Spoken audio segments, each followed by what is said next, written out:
Have you ever heard the saying that holding on to anger is like drinking poison and expecting the other person to die? I think that statement has something to say about forgiveness.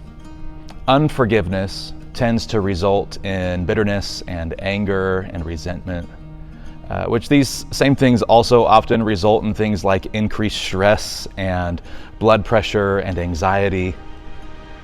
I've heard some preachers follow those facts up with something along the lines of, you can't afford not to forgive others.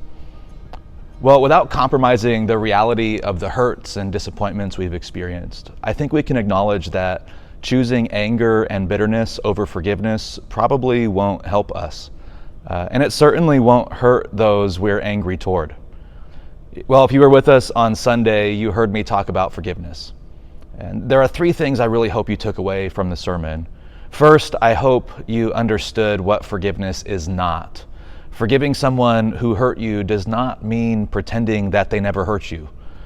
Forgiving someone does not in any way condone their hurtful words or actions.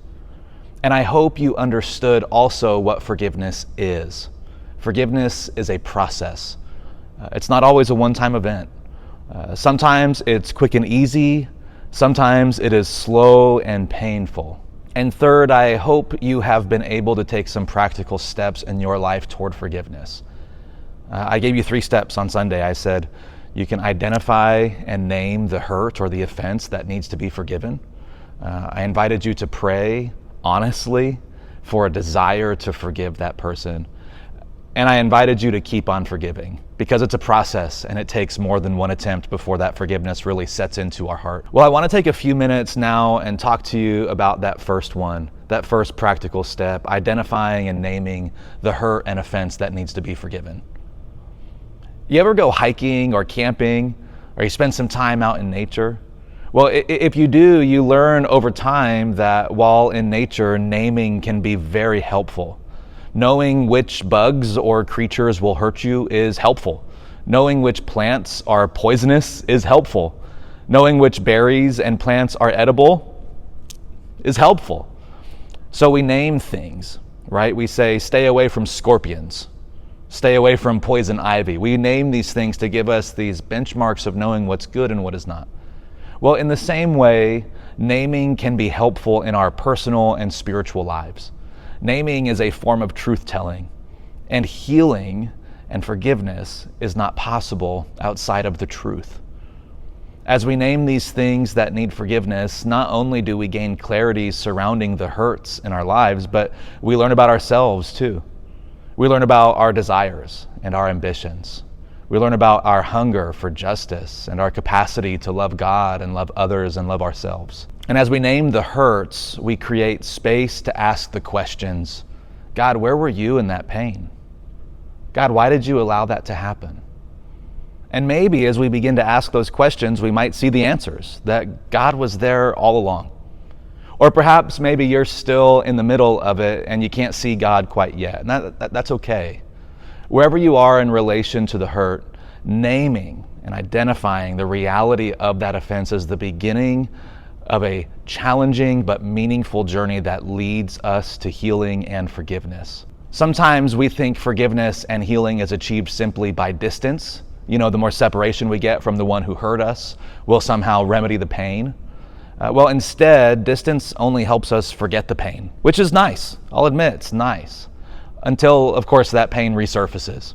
As soon as we encounter the person that hurt us, or as soon as we revisit the place where we were hurt, or something triggers that offense again, that pain just feels fresh.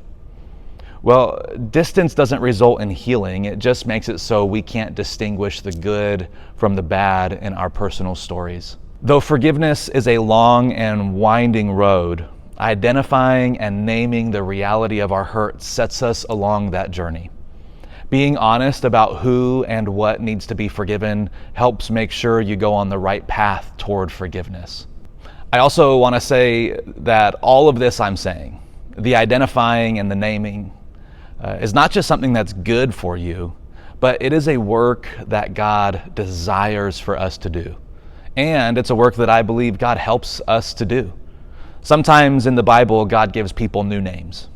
But the new name doesn't come without acknowledging the current name, right? It's no longer Abram, but Abraham. It's no longer Sarai, but Sarah. No longer Jacob, but Israel. No longer Simon, but Peter. No longer Saul, but Paul. The renaming in these stories is significant, but it cannot be significant until the naming is acknowledged and understood. And in the same way, God has a plan to turn your hurt into healing and wholeness. Whether the fault is yours or not, God has a plan to rename the hurt that you carry with forgiveness and healing. But in order for God to rename, we have to do the naming. Forgiveness is tough. Forgiveness takes courage. And forgiveness takes time. Don't lose any more time holding on to anger and bitterness and resentment. Instead, walk freely and lightly in the unforced rhythms of grace to which Jesus invites us. Tonight in your small group, you're going to have a chance to dive into the thick of forgiveness and to encourage one another and to support one another in this difficult journey. And I invite you to be vulnerable. I invite you to be attentive to what the Spirit is speaking and saying to you here in this time.